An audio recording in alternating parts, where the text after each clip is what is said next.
สถานที่นี่แมนลุมพินีวันประเทศเนปาลสถานที่พระมหาบุรุษเคยประสูติอยู่สถานที่นี้อยู่เขื่องกลางระหว่างเมืองกบิลพัสในอดีตกับกรุงเทวทหะ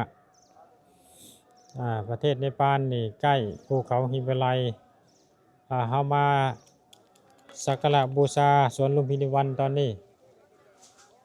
ก็เลยมีหมอกหลายไปตามมาทำอีกนะปะจะพามาเบิ่งสถานที่สวนลุมพินีวันนี่พระน้อยจะพามาเบิ่งคำสอนของพระสัมมาสัมพุทธเจ้ามาขึ้นหน่อยมา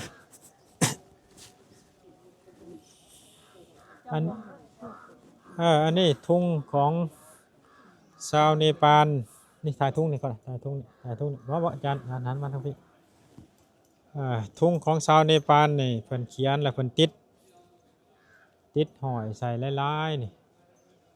เป็นสัญลักษณ์ว่าคำสอนของพระพุทธเจ้านี่เขียนจะศิลาจะเลิกไว้นี่ให้ลมนี่เป่าคำสอนเพิ่นไป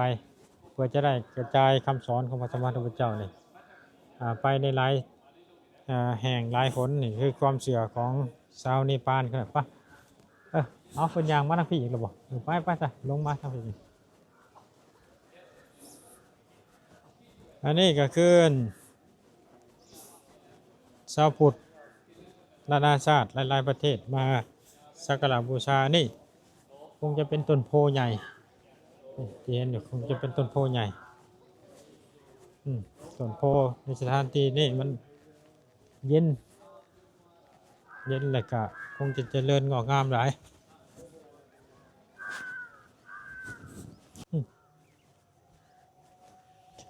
นี่คำสอนของพระสัมมาสัมพุทธเจ้าที่ชาว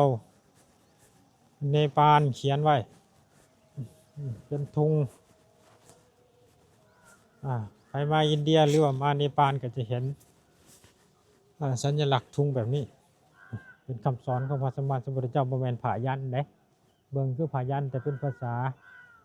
าอินเดียภาษาเนปาลกับอินเดียคงจะใช้ภาษาเดียวกันก็ใช้เงินสกุลเดียวกันเพราะว่าเดิมทีเนปาลกับอินเดียนั่นเป็นประเทศเดียวกันหลังๆจึงได้มาแยกเป็น2ประเทศเอาว่าบรรยากาศสู่ฟังเล็กๆน้อยๆเจริญสุขเจริญพร